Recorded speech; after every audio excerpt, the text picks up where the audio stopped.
Beautiful, very nice name. Very nice. You have a lot of nachas mitzvah Shem. Thank you. 28th of September, Rabbi Furst. What are we doing? Succos. I think you should have a doc. I think I sent the document out the other day. We'll double check. The name is Ruvain was my father, Alav Shalom, and Very nice. Chaim was my brother, Alav Shalom.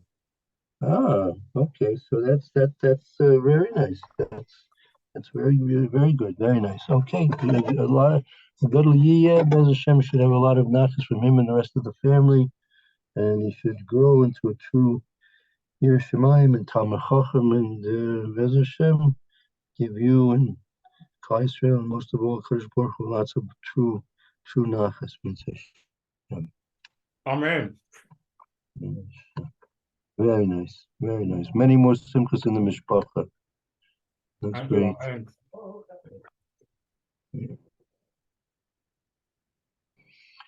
Okay, let's see. Let me. I got your print out. Okay. Did you read it yesterday? No, there was no shiur yesterday. I didn't see Roy on the Zoom yesterday. So Okay. we'll start fresh from the beginning. Yeah. Okay. This is going to discuss various different inyanim of Sukkot. All good preparations for the next couple of days. Okay, you'd like to begin? All right. V'musaf al zeh tziva levo litol arba minim she belulav ule nava Vilenan, and we should lefonav, and we should that's the waving of the lulav. That's the we do in Hallel. Okay. So I guess what during Musaf? Actually, before Musaf. The Hallel is just before Musaf. Okay. So before Musaf, we're commanded. What is Yitol? They're told to take arbor meaning. To take them? Yes. To take the arbor meaning, that is the lulav. With the lulav? Yes. The lulav is one of the arbor meaning. Yeah, that's correct. We take the arbor meaning shibba lulav. The meaning the lulav is the name which we give to the arbor meaning. Okay, the arbor meaning, which is called the lulav. Right. And wave it. Also, all the other things, the hadassim and the aravis and the esrog are surrounding the lulav. Like the lulav is like the center of the attention, the center of the mitzvah. Right. Got it.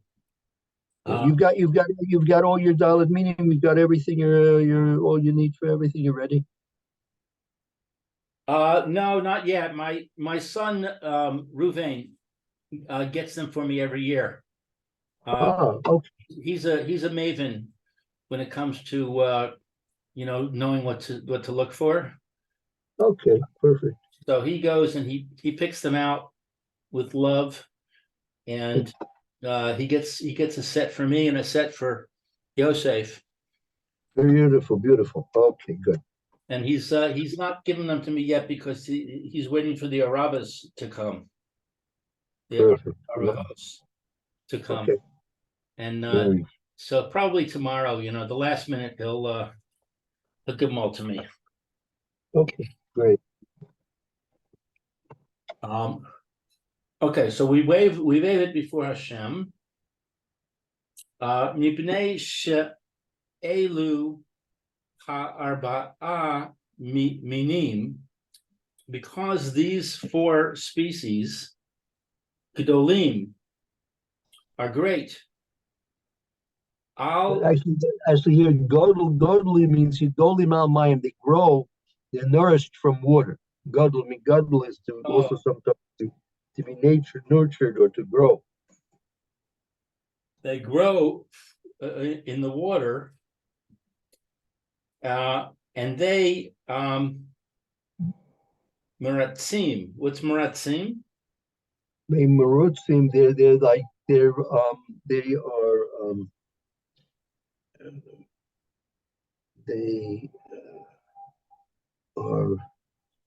they make things favorable for the water. They make things favorable for the water. From the word ratsui is something which is makes favor. Ace ratzon, we say an ace ratzon, a favorable time. Right. This is like a verb form of that. Okay, so we could say they benefit the water. Right, exactly. Okay. Va'od ma ha'arba'a minim elu. And furthermore, what are these four species? Yesh bahem sheyesh bo tam v'riach.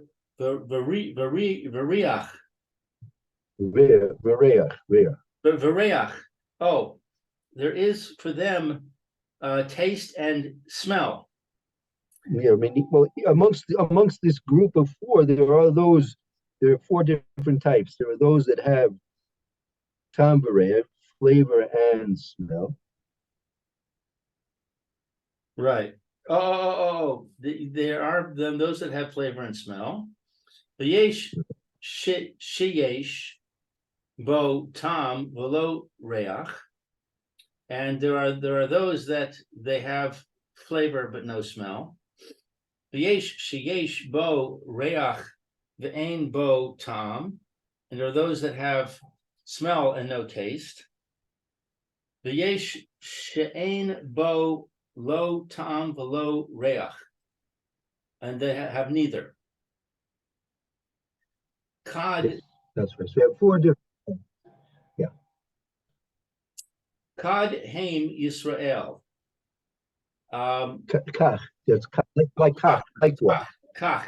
Thus it is for Israel. Yesh behem sheyesh bo Torah umasim tovim. There are those who have Torah and good deeds. The yesh sheyesh bo Torah ve'ein bo masim tovim. They have Torah but no good deeds.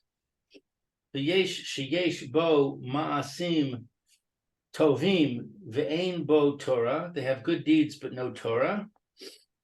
The yesh she'ein bo Torah v'lo maasim tovim, and those who have neither. Right. So I mean, this is although you've probably heard this before, and you probably know this before, but this is something which is like we tend to forget this, that apparently there's a metzius. I mean, this is a very deep thought, in my opinion. There's a metzius and a factual principle that amongst the Jewish people you have these four categories of people. You have people who have Torah and Maisim Tovim. Then you have some people who have Torah, but they're not with Maisim Tovim. Then you have other people who have Maisim Tovim, they don't have Torah. And then you have some people that don't have any Torah and any Maisim Tovim. And this is a part of what makes Klal Yisrael up. This meaning, when sometimes you have a tendency to look at the Chilonim, right? You look at a Chilonim, right? And you see, and it's, it is a Nebuch, it is, it's definitely, he's at a disadvantage. But for some reason, right, that this seems to be a fact of life amongst of Klal Yisrael, right? Right. And like and like so it's very easy to reject these type of people. Of course nobody that's really on a level of really understanding and caring about Klal Yisrael in general. You don't reject these people. So you don't reject them. First of all, individually, you never reject them. You try and do whatever you can for any particular individual, however close or far a Jew is to Torah and mitzvahs. You always try and bring him closer and closer. And so you never reject, just like you would never reject a family member, whatever family member you may have, since they're part of your family, you accept them and you deal with them and you try and make the situation as best as possible. So likewise, Klal Yisrael is really one family. We don't always realize this. We don't think about this too much, but we're really one family, and we have a tendency sometimes, at least maybe uh, superficially, theoretically, we tend to like reject these kind of people. But nevertheless, we see from here that this is part of obviously the makeup of what Kadosh Baruch Hu wants in Klal Yisrael for some reason or other. I mean, and so it could be. I mean, there are a lot of explanations you might be perhaps able to give. One I'm just going to offer is like, since there are these people that don't have, they are lacking. Some are lacking mitzvahs, some are lacking Torah, some are lacking both, and some have both, right? And some have one. Sometimes they have Torah, but they don't have Torah. Sometimes they might don't have Torah. So, like each group of these different groups is serving, and it can, and I think is able to make the best of the situation, meaning that those who have, say, Torah, let's say a person has Torah, but doesn't have Ma'asim Tovim, right? So obviously, the goal of any particular Jew is to become Muslim, to become Shalom. And Shalom, the goal of that is, but obviously to have Torah and mitzvahs. Torah and mitzvahs, having both of these aspects in as major part of his life, that's what we call, that would be called perfection, right? So those who are lacking perfection, right, or degrees of perfection, so there's a dual purpose in this. There's a dual purpose. First of all, that those who are lacking perfection, uh, since they lack the perfection, those who have the perfection can use their perspectives of having that status of being perfect in these areas, Torah and Ma'asim Tovim. They can use that as a way of hoping to incorporate that with the people who are lacking that. Meaning that the person, for example, has Torah, right? So therefore, it's a mitzvah to teach Torah. It's a mitzvah to tell others about what they need to know and how to fulfill the Torah and other things, proper hashkafas, proper outlooks on life. So by having that you help other people come to the level of having what they are lacking, right? So that's really part of when we make the bracha. We make the bracha brain nefashis, right? Make the bracha brain nefashis ravos v'chesroinam. Kadosh Baruch Hu created everything with their chesoron, right? Everything that's alive, that exists, has some type of deficit. And the Kadosh Baruch Hu therefore is fulfilling the deficits of each and everything that exists, right? Because they have the deficits. So likewise, that's a lesson for us, that we can also help fulfill and help actualize the deficits that we want to overcome in ourselves and in other people. But like this is a very big lesson about the Dalit meaning, that this is a big lesson that we shouldn't forget and realize that this is obviously part of the plan of a Kadosh Baruch, right? Right. Yeah. I'm wondering, there's a current event that comes to mind when you're talking about this, and when we're talking about this. I don't know if you're familiar. It was about 3 days ago, I think. No, it was on Yom Kippur. It was on Yom Kippur.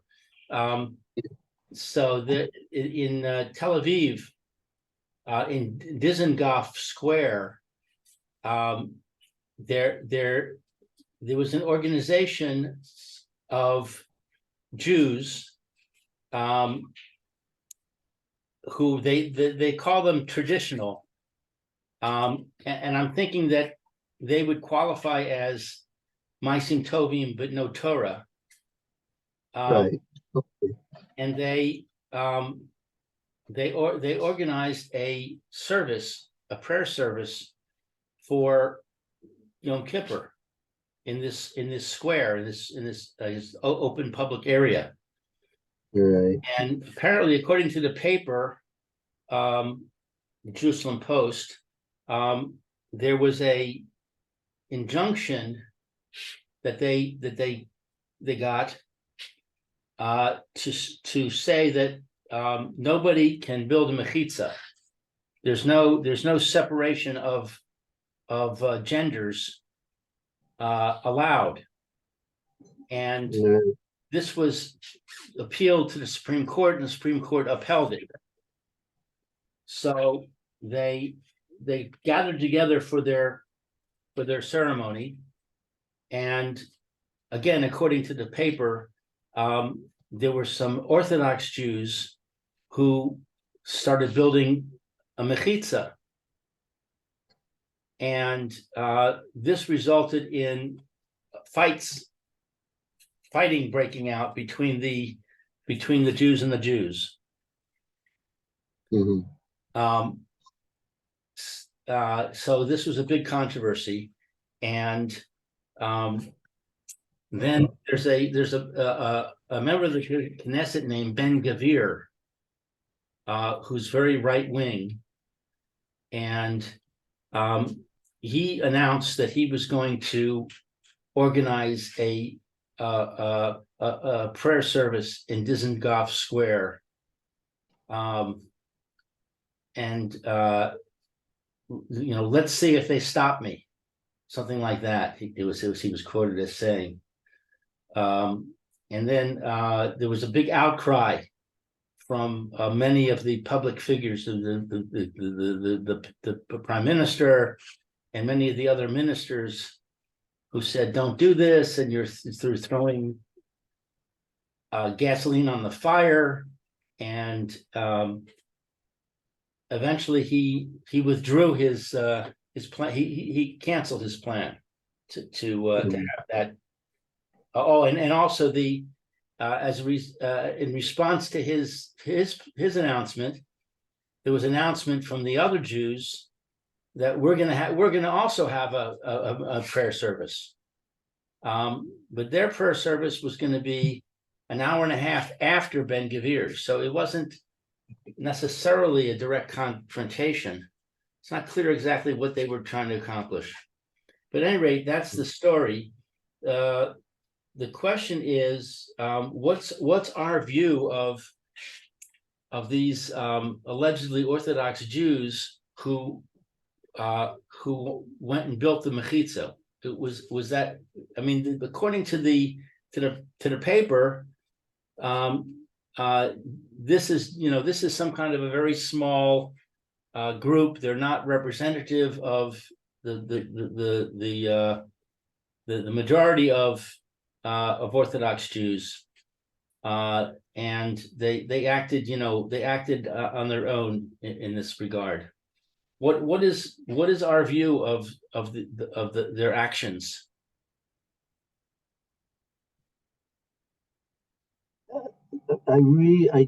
Truthfully, I really don't know what to say. I don't know enough about the facts of the matter, who these people were, what their intentions were. Um, I don't know. I mean, that they call Orthodox Jews. I don't know. On Yom Kippur, the Orthodox Jews, whether I'm not even sure if it's permissible to build a mechitza on Yom Kippur in terms of Hilchos Shabbos and Hilchos Yom Kippur. I don't know what kind of mechitza they were trying to build, whatever it was. I really don't know.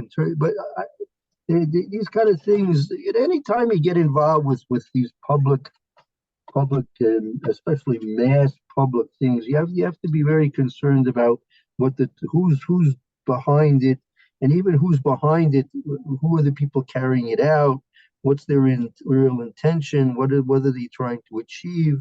You call it a prayer service. You want to have a prayer service, Jewish people, a base Knesset is where Jews pray. They don't pray in parks. We never had this concept of praying in parks. What is it, praying in parks? The Jews don't pray in parks. So the whole concept of the idea is foreign to me. It's hard for me to relate to it. The Beit Knesset has been traditional. They want to call themselves traditional, so you traditionally pray in a Beit Knesset. Hi. Good morning, man. Good morning, man. Good morning. Good morning. Morning, Mayor. We're discussing Dizengoff Square on Rosh Hashanah. Oh, really?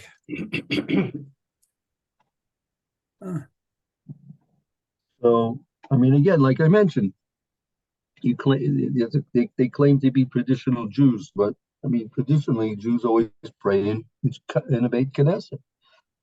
And I didn't say they claimed it. I said the paper labeled them that way. So again, when you get involved with, I've had some experience with writing for newspapers, and in general, you can almost be sure that they're not portraying the true picture. Whatever. That's why I was careful to tell you my source. Yeah. That's just the way it is. Every editor, every publication has its editorial slant, and that's their bias. Again, so don't know. I guess the underlying question is, getting away from the details of the actual case, which I agree, we don't really know what they are. But the underlying question is, given what we're reading here about the four kinds of Jews presented by the Arba Minim, right? And these people being, if I've I was going to buy more. If I've categorized them correctly as the no Torah but good. Well, maybe after this class, go to ShopRite and get. What is our attitude towards them? If we see them doing something like this, which is, it's at the same time, it's wrong and it's right. It's wrong because it's not halachic, but it's right because they're trying to do something good. Again, also you should the Mesil Shasharim speaks very clearly about whenever you're going to do something. And this is he's speaking in terms of a person who is a individual, and when you're dealing with a group and something publicly, right? The danger is magnified many times. Meaning, even though you may think that something's a good thing, but you have to realize what are the possible consequences of it going to come out of what you're doing. Even though your thing may be a good thing, you want to bring people together to pray. Okay, sounds like a very good thing. But what's the consequence of that? So just take this example, just this case in point, the consequences of what happened. Okay, the court cases, the conflicts, right? All those things.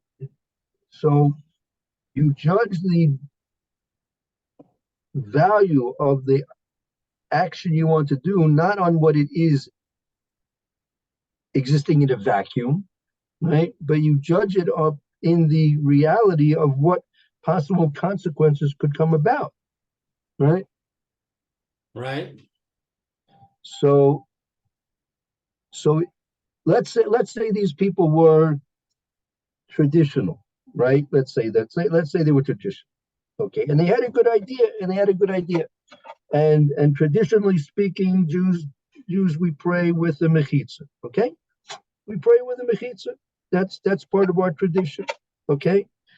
So if the court voted down the decision to have a mechitza, so they should have canceled this. They should have canceled the prayer service. Finished. Okay, no problem. We'll daven in shul like we're supposed to do anyway.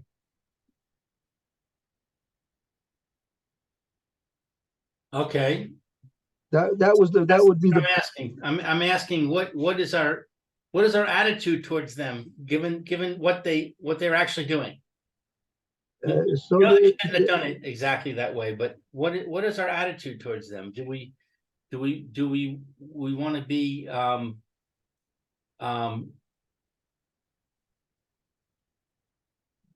accepting of them and saying, okay, they're still Jews and they're doing the wrong thing, but we don't hate them.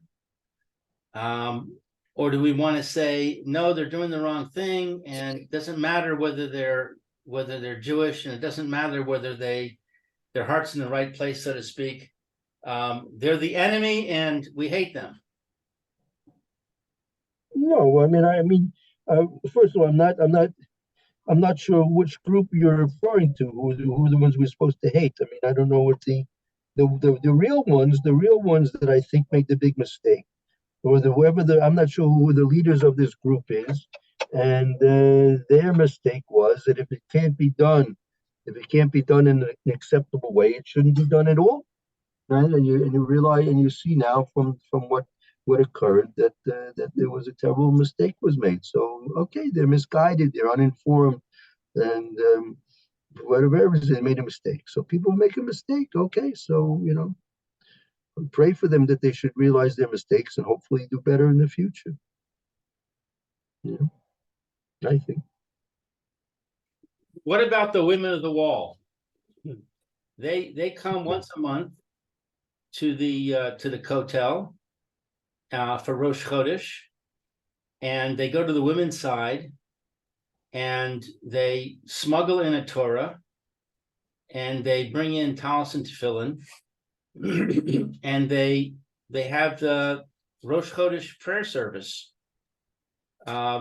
where they put on talis and tefillin, and they pray, and they have a Torah reading.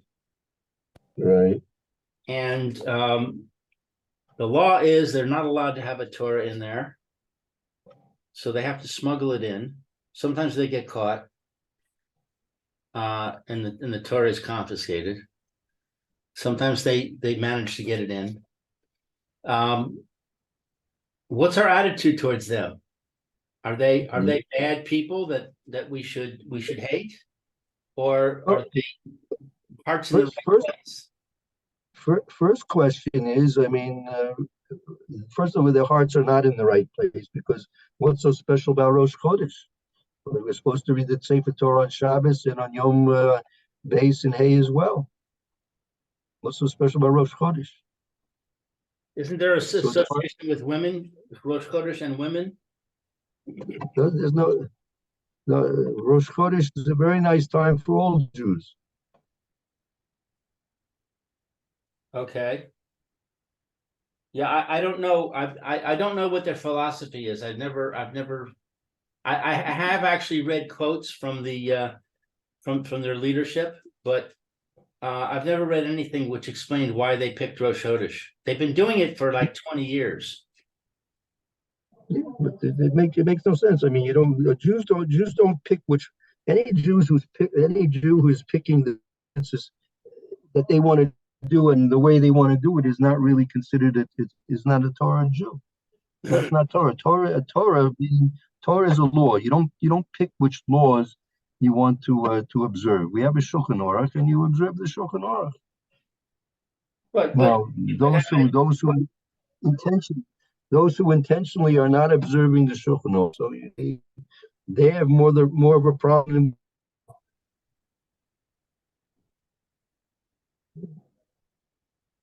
Okay. Look, I mean, you have Karaite, you have the Karaites also. The Karaites, the Karaites don't blow shofar on Rosh Hashanah. They only believe in Torah B'Ksav. It doesn't say in the Torah B'Ksav that you blow shofar on Shabbos. You have to know. You have to believe in. But and adhere to the Gemara as well to blow shofar on Shabbos on Rosh Hashanah. So the Karaites don't. So there was these women are no different than the Karaites. And what was the attitude towards the Karaites? They're a splinter group. They're not considered to be Torah Jews, and they're not. If the question is if they're Machal Shabbos for Essia, so all the others, since they may be genetically Jews, so they're obligated. Genetically, they're obligated. So all the halachas of are they considered to be Kofrim heretics and all that? That's yeah, the Karas were considered to be heretics, if I'm not mistaken. They don't person doesn't believe in even one letter of one halacha. But you have a gear who wants to megayer and he doesn't want to keep even a minhag. So he says, "I'll be megayer, but I don't want to keep this minhag." So you don't accept it. He's not an official Jew. So yeah. So yeah. So we could say the same thing about both the ones praying in Dizengoff and the women of the wall. In Dizengoff, they're violating the Torah because there's no mechitza, and in women of the wall, they're violating the Torah because they're wearing talis and tefillin. Could be. Look, I mean, the question is, halachically speaking, whether a woman can wear a towel. A woman is potter. If the shaila is a woman's potter, does that mean it's usher? Okay, so that's all. That's all halachical shaila. If your person's potter, does it make it usher for him to do it or not? So, in any way, anyway, so you see, anyway, how do we get on the? Ramir is probably wondering how do we get on this subject, right? So Well, we did were Rashi's daughter wear tefillin? well, Or is that as a I question? I was telling Lou that when you do something which is not obligatory, the Mesilas Yesharim says you have to take into consideration not what's the simple benefit of the actual act that you're doing now, but you have to take into consideration all the possible consequences that may result in what you're doing. So therefore, even though Rashi's daughter may have worn tefillin, but if she's understood and could see what's occurring now because of people justifying what they're doing because of what she did, I think she would, and her father would probably tell her certainly not to do it. Right. So, and I don't know, maybe these women of the wall have fathers on the level of Rashi as well. I don't know. Maybe they do. Don't know. You know. So, but if you have that document that we sent out a few days ago, we were just in the first paragraph where the first paragraph was explaining that you probably know this it's based on the Medrash, that you have the meaning, you have the lulav, the esrog, and the hadassim and the arovas, and that corresponds to the four types of Jews that exist in the world. That you have people who have Torah and Maisim Tovim, which corresponds to Tam v'Reach. That's the esrog. The esrog has flavor and smell. So that's like the Torah and Maisim Tovim. Then you have people that they have Tam, but they don't have Reach. That's like the lulav has the dates, which you take away flavor, but there's no Reach to them. Then you have the Hadassim, which has Reach, which corresponds to Maisim Tovim, but there's no Torah. And then you have the Yoravas, which have neither Tam nor Reach. They have neither Maisim Tovim nor Torah. So this apparently is a mitzias, a physical principle that exists in the components of those four groups that make up Klal Yisrael. That you have these four levels and components of people, as you have those the four types of meaning, the four types of species that we take in the lulavim. So that's how we got on this subject. But so let's just return to the subject at hand right now. And yeah, look, our general attitude is it's unfortunate that everyone can't be on the highest level. You have to realize that even those people on the highest levels, the people on the highest levels are always questioning what they do. Are they doing things really l'shem shamayim? So when people, especially when you're dealing with groups, and why are you calling this mass prayer service why you going specifically on Rosh Chodesh.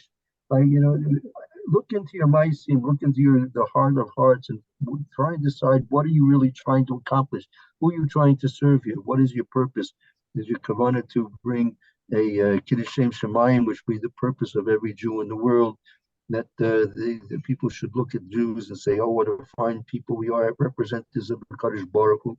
And if that's it, and if that's going to be the kavana, the motivation, and that's going to be the outcome, then very good. And if not, well, you should question very seriously whether you should be doing what you're doing.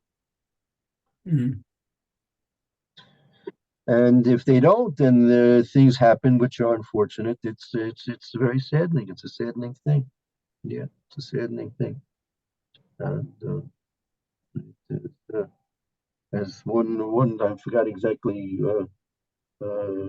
which I think was a non-Jew that the the the road to the Ganem is paved with good intentions. So that even the non-Jews realize that. So you have to be very careful, especially when you're dealing with the public, especially when you're dealing with groups of people, especially. Very, very difficult to separate yourself from your desire for kina covered with kina covered with taiva. It's very difficult to divorce a person's self from those unfortunate, base, very vulgar motivations, but that's what motivates people. And unfortunately, when you're dealing with groups, those motivations can become really very, very pronounced. You have to wonder, why would a person want to ever run for public office? After all, I mean, any public, especially these days, any public official is certainly not held in great esteem, and he's besieged with court cases and investigations. Who would ever want to do that?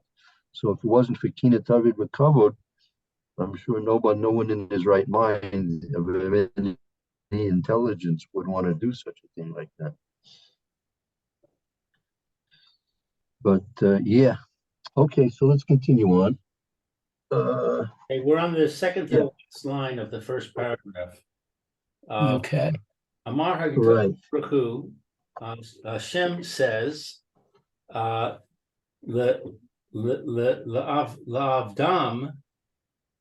efshar ella yasu kulam aguda achas. So Hashem says it's impossible for these to become one. Well, them to destroy them, right? This is a tremendous statement. To destroy them is impossible. I mean, really, they are fit to be destroyed. Right? Oh. Really, they're fit to be destroyed. Right? So that now, of these four groups, does it apply to all four? Does it apply to one? Does it apply to three? Does it apply to Avdan? To whom is this applicable to? Right. So in other words, it's saying Hashem says it's impossible to destroy them. Therefore, they need to be brought together as one group. Right. So that includes all four, right? Yeah. So the question is the statement of them going on all four groups? Meaning, I mean, look, the highest group, which corresponds to the Esrog, that has Torah and Maisim Tovim. There's a reason why they should be destroyed.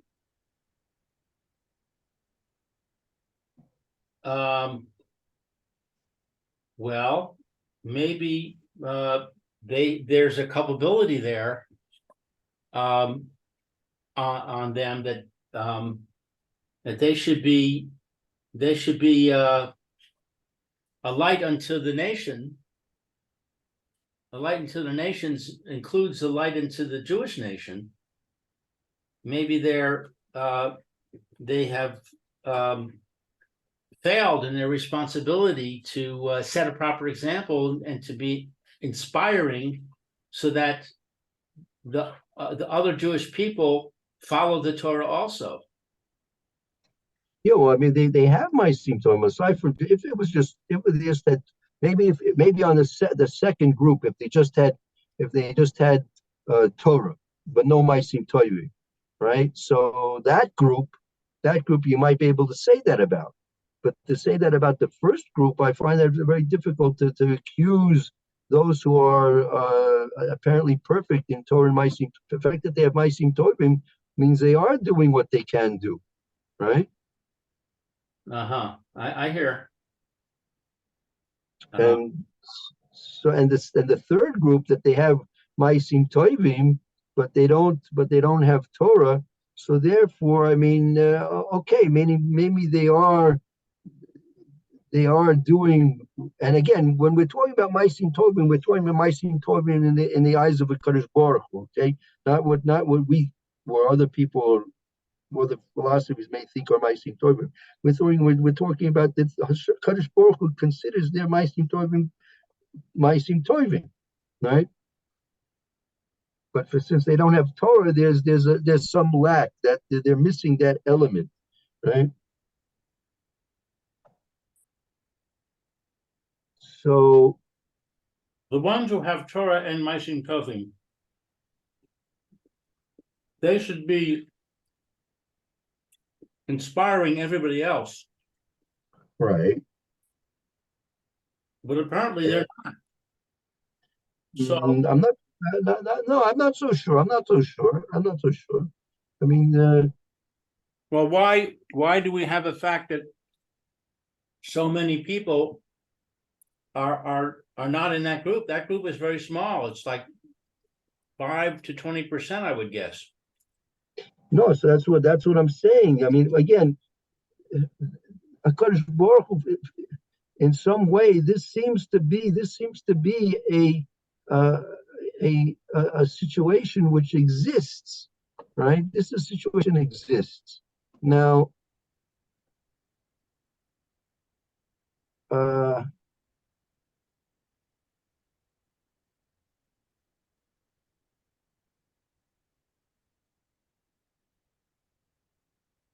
The fact that you have this last group, that there are those that have no Torah and no Ma'asim Tovim, is not you can't level an allegation against those who have Torah and Ma'asim Tovim for the fact that those people don't, right?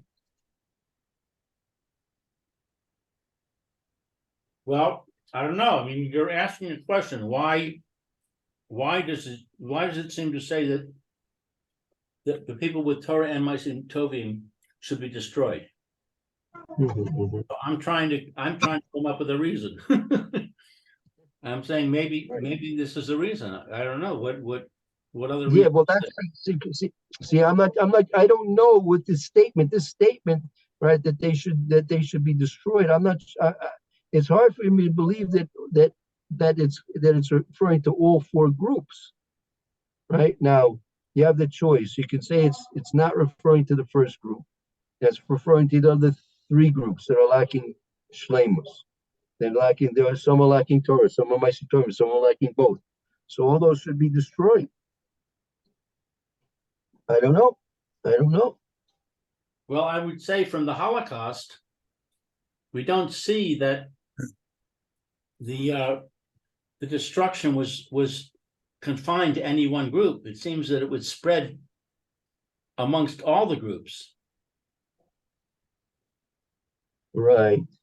Yeah. I mean, that specifically.